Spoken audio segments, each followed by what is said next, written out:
shouldn't the steps have been a little closer together? They're close enough.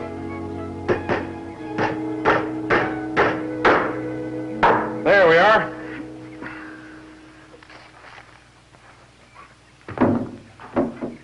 Well, how do you like it? The only treehouse in the neighborhood. Oh, boy, is this ever super. Hey,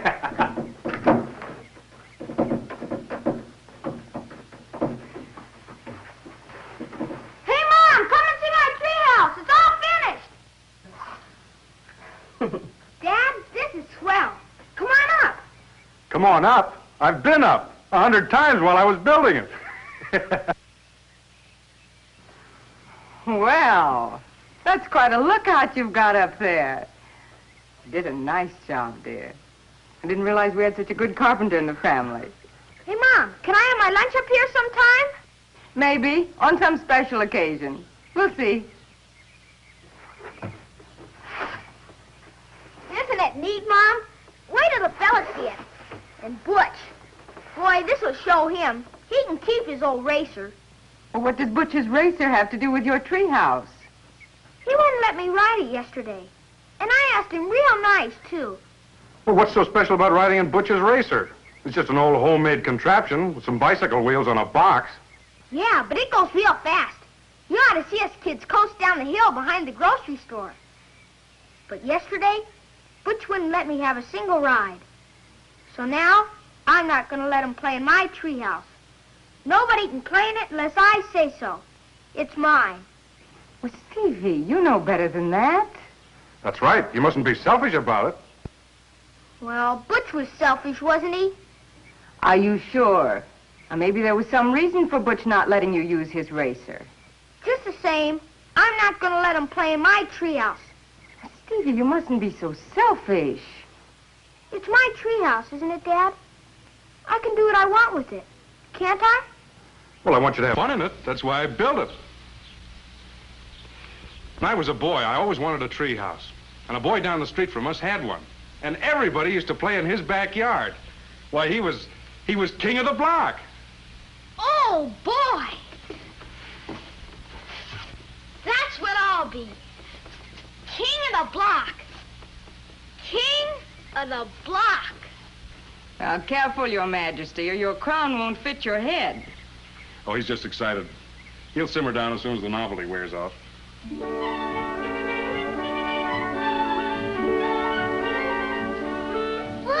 a treehouse. That's what all the hammering was about.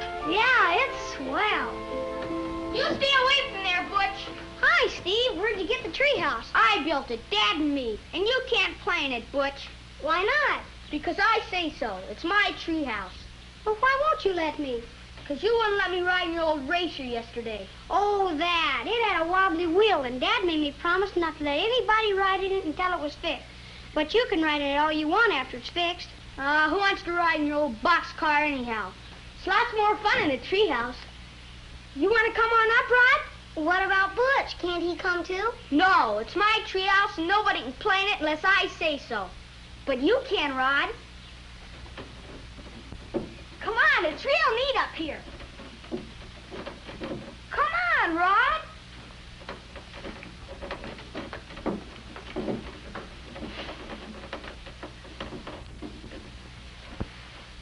Hey, Rod, I've got a swell idea. Yeah, what about it? Go bring it up here. Why? You'll see. Go get it.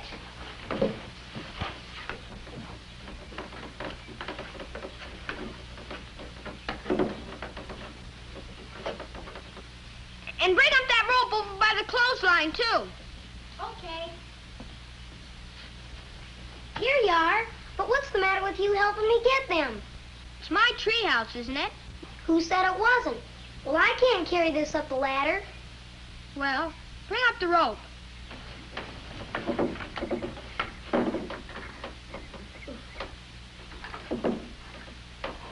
Here, you take one end and tie it to the box.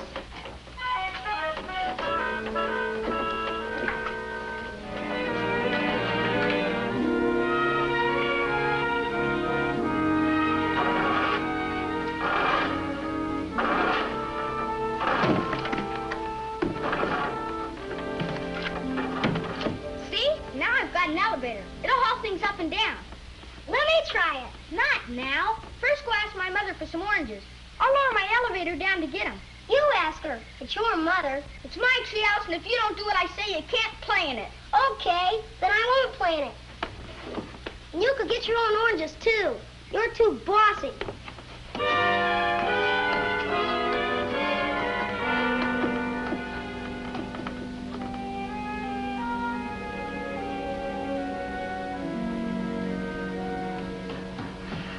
Hey, Mom!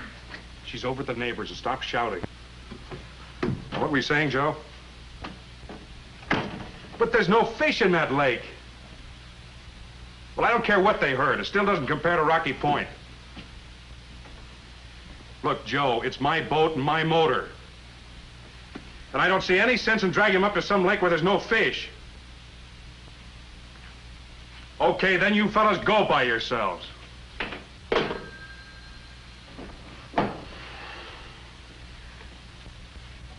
Well, you having fun in your new treehouse?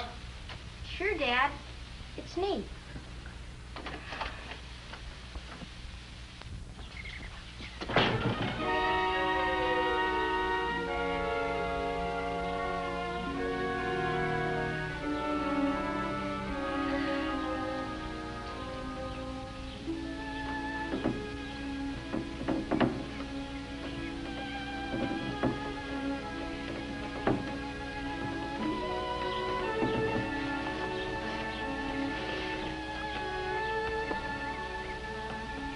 I know, Butch.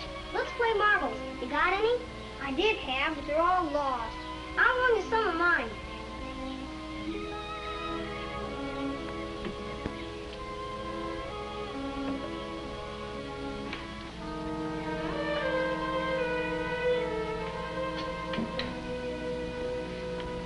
David!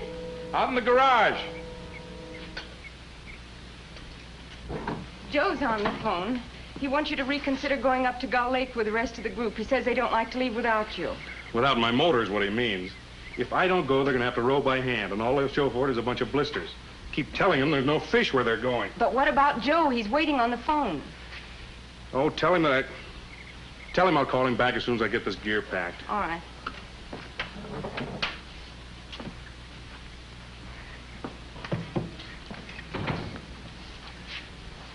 Well, hi, boy. Why aren't you playing in your treehouse? It's no fun by myself. What do you mean by yourself? Aren't any of the other boys around? Butch and Rod came, but I wouldn't let Butch in my treehouse because he wouldn't let me ride his racer yesterday. Well, you're not still worried about that. No, I found out why he wouldn't let me. The wheel was wobbly, and his dad said nobody would ride it until it was fixed. Well, a wobbly wheel can be dangerous, son. What about Rodney? Why isn't he playing with you? He wouldn't do what I told him to. Well, you weren't bossy with him. Well, it's my treehouse. I know, son, but you can't expect the other kids to play with you if you're going to try and boss them around. Hey, how about it? You want to go fishing with me? Are you all alone, too? Well, what do you mean by that? I heard you on the phone. Mr. Blakely wouldn't go to your lake, so he doesn't get to use your motor. Huh? Well, it's not exactly that. It's the fish. There just aren't any fish where they're going. Oh. But there are where I'm going. How about it? You want to pull in a few?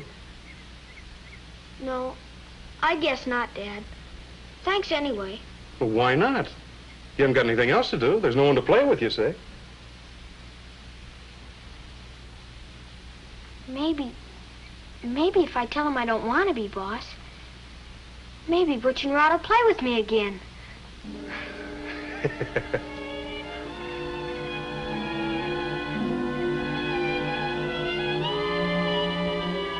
Your shot, Butch.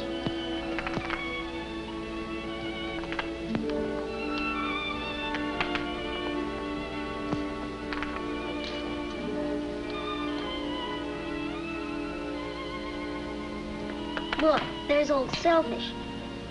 Yeah. What's the matter? Somebody chopped down your treehouse? No, it's still there. I was just wondering if you fellas wanted to come over and play. Why? So you can order us around? No, I don't want to be boss anymore. It's nice and cool up there, and you can see for miles. Let's get up in the treehouse is a slowpoke. Where's Stevie?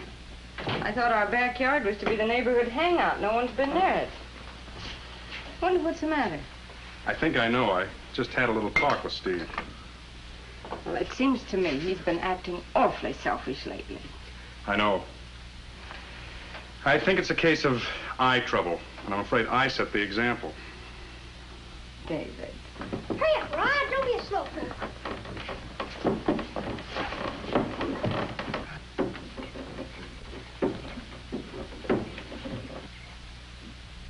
Looks like the treehouse finally has some customers.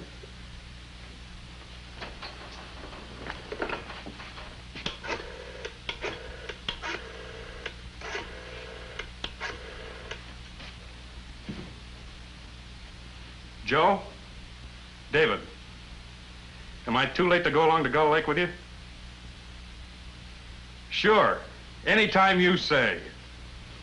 This is super, isn't it, Butch? I'll say. What's that I see heading this way? Maybe it's a spaceship from another planet. Or a boat coming full steam ahead. Yeah, it's a pirate boat, and this is a lighthouse. Sure, this is a lighthouse, and we've got to warn the ships away. But this isn't a lighthouse. Okay, it's a lighthouse for today. And say, fellas, I'll go get my telescope and send it up on the elevator. Oh, boy, this elevator's swell. Here, let me do it. Okay, I'll go get my telescope.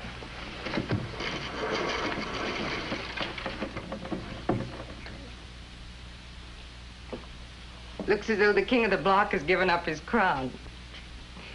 You know, sometimes we're really proud of our children. At least some of the time.